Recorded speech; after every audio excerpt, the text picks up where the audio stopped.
8 बीघे के काश्तकार, आज उनके पास करोड़ों की संपत्ति है, कहाँ से आ गई? हम रात दिन वहाँ पे लगे हुए हैं। हमारे पास यानी साइकिल भी सही नहीं, वो भी मोदी जी ने दी है। धन्यवाद करना चाहेंगे मोदी जी और योगी जी का।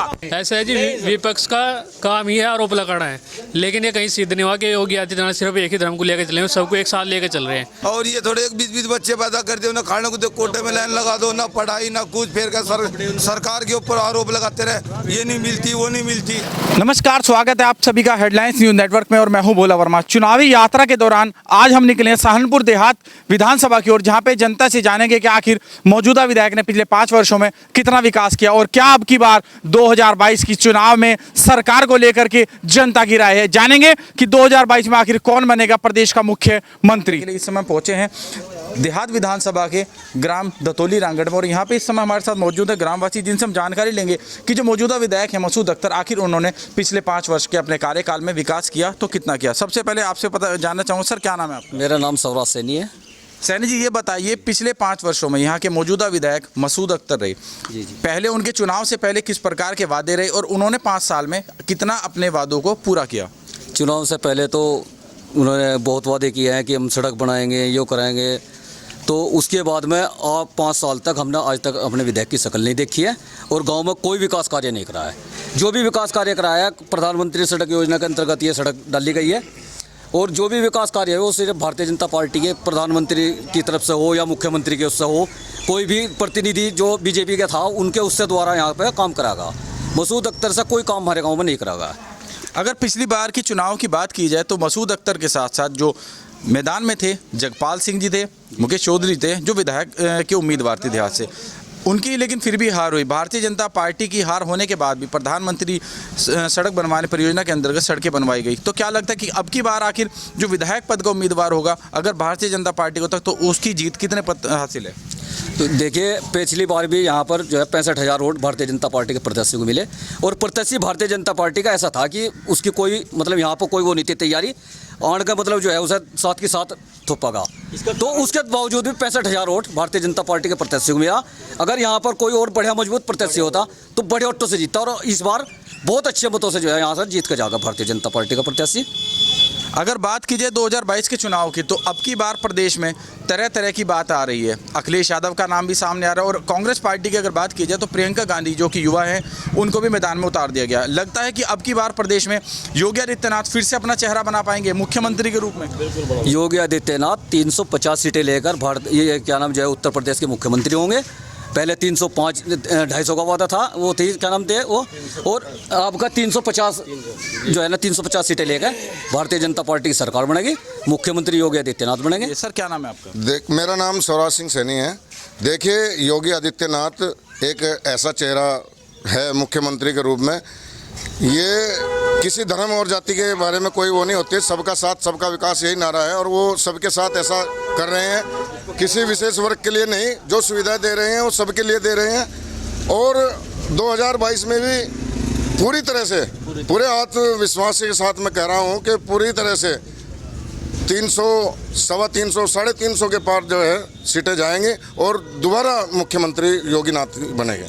देखिए, वो एक पक्षीय बात की है, फ्री का मामला किसी को ये अच्छा नहीं लगता, ये देना नहीं चाहिए और ये एक विशेष वर्ग के लिए उन्होंने ऐसा किया, लेकिन ऐसा नहीं करना चाहिए। जो सबका साथ और सबका विकास है, जो भी सुविधाएं हो सबके लिए होनी चाहिए। ये अखिलेश यादव ने जो है अपने सोच उनकी अच्छी नहीं थी। और बिजली की बात यह है कि बिजली आज पूरे भारत में और पूरे उत्तर प्रदेश में इस तरह बिजली, मेरी 52 साल उम्र है, मैंने ऐसी बिजली कभी नहीं देखी। जिस तरह मीटर लगे पूरी बिजली दी जा रही है और जब हम पैसे इकट्ठे कर करके ट्रांसफार्मर लाते थे और एक महीने में ट्रांसफार्मर आते थे, आज गवर्नमेंट ने वो सुविधा दी है कि अपना एस्टिमेट बनाइए, घर बैठे ट्रांसफार्मर आएगा और सबको जो है वो जो है उसका फ़ायदा मिल रहा है, किसी को कोई परेशानी नहीं हो रही है। तीसरे दिन ही वो ट्रांसफार्मर रखा जाता है और कोई शुल्क नहीं लिया जाता, निःशुल्क होता है सब काम। गोपाल सैनी जी, ये बताइए, योगी सरकार की निरंतर तारीफ हो रही है कि योगी सरकार ने बहुत अच्छा काम किया, लेकिन उसके बाद भी विपक्ष निरंतर आरोप लगा रहा है कि कोरोना काल में जो योगी सरकार है वो स्वयं ही आईसीयू में एडमिट थी, तो आखिर विकास किस प्रकार हुआ? ये तो विकास ही हो रहा है, विपक्ष को तो आरोप लगाना ही लगाना है। ये सारी दुनिया देख रही है विकास कितना हो रहा है, कोरोना काल से उबर भी रहे हैं। यहाँ तो आरोप लगते ही रहेंगे, लेकिन ऑस्ट्रेलिया मांगते हैं कि हमें योगी दे दो कोरोना भगाने के लिए। यहाँ कैसे नहीं भगेगा? एक ऐसा यही मुख्यमंत्री है जिसने कोरोना काल में सबको अनाज दिया, पूरी पब्लिक को थामा, अपनी पूरी जनता को थामा और उससे उभर के निकल के सामने आए। लेकिन उसके बाद भी कई लोगों का साफ कहना है कि अब की बार प्रदेश में अखिलेश यादव की सरकार। वो ऐसा है, उन्हें तो बोलना है, उन्हें कहना है, क्योंकि उन्हें डर लगता है अखिलेश से। वो सच्चे आदमी है, सच्चाई के साथ देते हैं, वो बोलते हैं। वो जो गलत काम करने वाला है वो उनसे डरेगा, वो इन्हें छुपाने की कोशिश करेगा, लेकिन पब्लिक ऐसा नहीं करेगी। हम जनता, हम खुद उनके साथ में हैं, खुद उन्हें एक बार फिर मुख्यमंत्री सब बनाएंगे। आशीष जी ये बताइए 2022 में क्या लगता है, योगी मुख्यमंत्री बन पाएंगे या अब की बार अखिलेश यादव? नहीं जी, पूर्ण रूप से योगी आदित्यनाथ जी मुख्यमंत्री बनेंगे।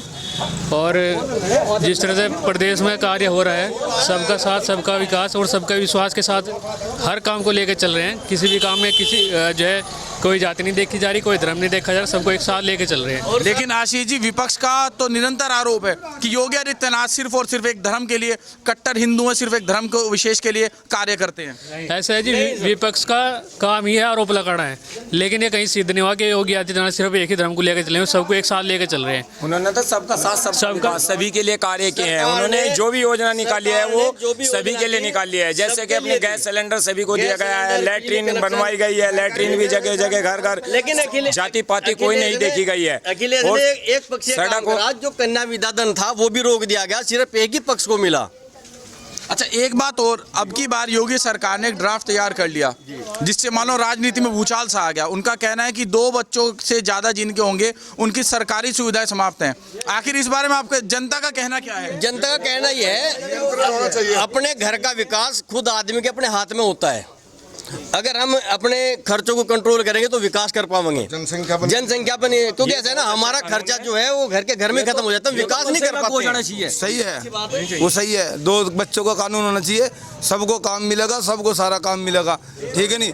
और ये थोड़े 20-20 बच्चे पैदा कर दो ना, खाने को दे कोटे में लाइन लगा दो, ना पढ़ाई ना कुछ, फिर कर सरकार के ऊपर आरोप लगाते रहे, ये नहीं मिलती वो नहीं मिलती, कहाँ दे देंगे? जब निरंतर जनता के बीच जाते हैं तो कई लोग इस तरह के हैं जो साफ कह रहे हैं कि हम तो जो बच्चे हैं वो कहीं ना के ऊपर वाले की देन, हम चाहे कितने ही करें। वो तो सबकी देन है, तो बच्चे तो सभी की देन है। ऐसा थोड़े बच्चे बनाते रहो ना, खाने को कौन देगा? फिर है नहीं, एक कमरा है, 20 बच्चे हैं, कहाँ से मिलेगा रोजगार? सरकारी नौकरी थोड़ी मिल जाएगी सबको। चोरी डकैती सब कुछ। अखिलेश के राज में क्या था, यहाँ साइकिल खड़ गई, 1 मिनट में साइकिल उठ गई, इधर देखकर साइकिल है नहीं, कहाँ गई? इधर भैंस, रात को भैंस की संगल पैर में पैर के बांध के सोते थे, अब कहाँ गई? तो से मुक्त हो गया प्रदेश। बस अगर बात की जाए सुरक्षा की, फिलहाल आप उत्तर प्रदेश में कैसा लगा? सड़क पे से जल्दी को उठा लिया जाता था, अब लड़की को कहीं ले जाओ तुम, कोई हमारे बच्चे स्कूटर बजाते हैं, कोई किसी को पूछता नहीं। अपने आप ही कह रहा है कि मेरी और भी जानकारी लेंगे। भैया आप एक बात बताइए, गाँव वासी हैं, कहीं ना कहीं किसान परिवार से आप जुड़े हैं, किसान निरंतर दिल्ली में धरना दे रहे हैं, आखिर क्या लगता है कि सरकार से नाखुश हैं? वो किसान नहीं है, वो किसान है, वो नेता है सारे।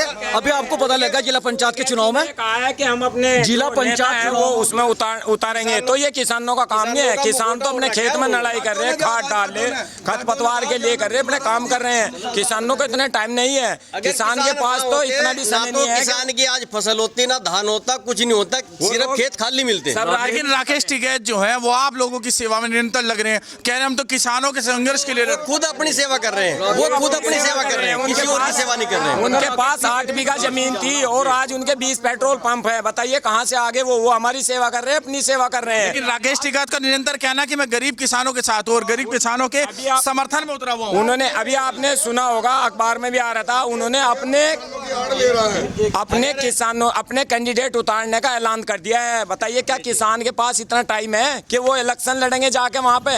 वो तो अपने प्रॉफिट के लिए। बताइए 8 बीघे वाला जो है ना, 8 बीघे वाला 2 यूरो के गट्टे लेने में भी असमर्थ, अगर सब्सिडी ना हो। और उन्हें वो देखिए वो क्या ले रहे हैं वहाँ से, वो कह रहे हैं कि मेरे 20 पेट्रोल पंप है। आपने न्यूज पर भी सुना होगा, ये 8 बीघे के काश्तकार, आज उनके पास करोड़ों की संपत्ति है, कहाँ से आ गई? हम रात दिन वहाँ पे लगे हुए हैं। हमारे पास जो है ना साइकिल भी सही नहीं, वो भी मोदी जी ने दी है। धन्यवाद करना चाहेंगे मोदी जी और योगी जी का। बेसिक कोटा है उसका, 45,000 क्विंटल का बेसिक कोटा है राकेश टिकैत का गन्ने का। अब ये देख लो कितने रुपए का उसका गन्ना जो है मिल में जा रहा, और उसने चुनाव, जिला पंचायत चुनाव लड़ा राकेश टिकैत ने, 1 सीट बड़ी मुश्किल से कहीं से मिली, और उसके अपने उसमें जो है ना 3 वोट मिले उसे। 3 वोट मिलकर जो है ना वहाँ जिला पंचायत भारतीय जनता पार्टी का जीता, और अभी जो जिला पंचायत का चुनाव हुआ, मतलब 100% ये मान लो इसे 845 जो है जिला पंचायत अध्यक्ष भारतीय जनता पार्टी के जीत कर आए हैं और 935 में से 840 प्रमुख जो है क्या नाम इसके भारतीय जनता पार्टी की जीत का ही है। तो देख लो भारतीय जनता पार्टी के कितने, और ऐसे हमारी भारतीय जनता पार्टी मतलब ऐसी पार्टी है। कल सहारनपुर में एक प्रोग्राम था बलियाखड़ी ब्लॉक का। बलियाखड़ी ब्लॉक में एक सफाई कर्मचारी की धर्मपत्नी वो 80 बिरादरी से ब्लॉक प्रमुख बनाई गई है, कोई उसका 1 रुपया खर्च नहीं हुआ। और कल उसमें जो है सम्मान समारोह में कम से कम 50,000 आदमी होगा। इतनी भीड़ थी क्योंकि ये जो है भारतीय जनता पार्टी गरीब के साथ भी खड़ी है, अमीर के साथ भी खड़ी है। ये नहीं है अब भाई कोई पैसे वाला होगा उसी टिकट दिया जाएगा। तो विपक्ष अजी नहीं, दूसरी बात विधानसभा की जाए तो अब की बार आपके विधानसभा से कौन विधायक बन सकता है? भारतीय जनता पार्टी का जो भी प्रत्याशी होगा, क्योंकि भारतीय जनता पार्टी पहले से कोई प्रत्याशी तय नहीं करती है। भारतीय जनता पार्टी का जो है योगी वो होता है, मतलब जो भी पार्टी का होता है। जैसे मोदी लोकसभा में मोदी का होता है, भाई मोदी है जो भी है, किसी से कोई मतलब नहीं है।